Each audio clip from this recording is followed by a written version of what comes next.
지난 1년은 특히 자영업자와 소상공인들에게 참으로 힘겨운 한 해였습니다. 이들을 위한 법안들이 잇따라 발의됐지만 실질적인 도움을 주기에는 아직 부족한데요. 앞으로는 소상공인의 영업 손실을 보상해주고 코로나 이익을 나누기 위한 입법 논의가 본격화할 것으로 보입니다. 지혜론 기자입니다.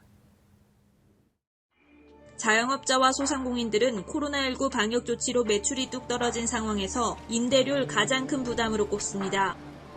국회는 이들을 위해 건물주에게 임대료 감액을 청구할 수 있는 법 개정안을 통과시켰습니다. 하지만 건물주가 받아들이지 않아도 이를 강제할 수는 없습니다.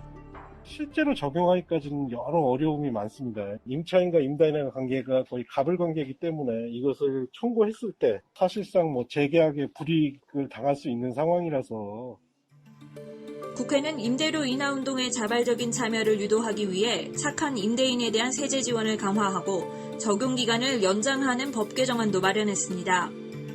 코로나 사태 장기화로 눈덩이처럼 피해가 늘어나고 손실을 메우기 역부족인 소상공인을 위해 지난해 11월에는 재정을 추가로 지원하고 신속하게 금융 지원을 하는 법안도 통과시켰습니다. 그러나 코로나 상황에서 국민의 대의기관으로 소통 창구가 돼야 할 국회의 역할이 눈에 띄지 않았다는 지적이 나옵니다.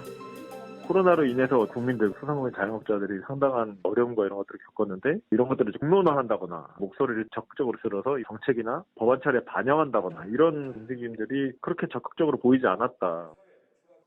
법안 발의수가 부족했던 건 아닙니다. 자영업자 소상공인을 지원하는 법안을 포함해 21대 국회에서만 코로나 관련 법안이 250건 넘게 발의됐습니다. 하지만 아직 160건이 넘는 법안이 계류 중입니다. 코로나 이익공유제를 입법화하기 위한 논의도 본격화될 것으로 보입니다. 우려가 되는 것은 이 문제가 정쟁만 불러일으키고 정작 코로나 불평등과 격차 해소에 대한 고민은 뒷전으로 밀어놔 버리지 않을까 하는 겁니다. 많이 나오기보다는 한두 개의 법안이라도 제대로 논의해서 빠르게 처리하는 게 중요한데 코로나 법안들과 관련해서는 여야가 따로 없다.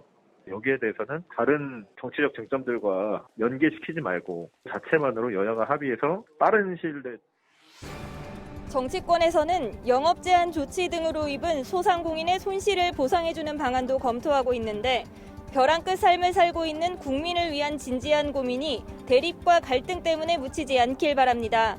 TBS 지혜롬입니다.